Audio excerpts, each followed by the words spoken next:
اسم الله عليك، صابتك بالعين إليسا. صحيح كمان يعني وين أصالة؟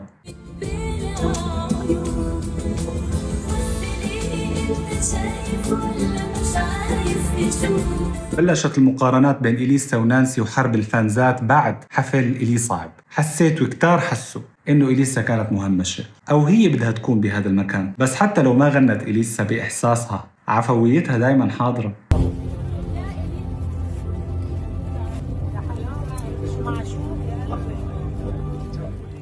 عن جد حرام، بس عن أي عين عم نحكي صحيح؟ نانسي ما عرفت تغني بلاي باك. وبعدين تعالوا لهون، يعني هي مشانها غنت مع جينيفر لوبيز بنفس المسرح ومع سيلين ديون صارت عالمية. يعني ارحمونا. بتحسها زي كانها جاي معزومة على المسرح، يعني انها الحركات مدروسة.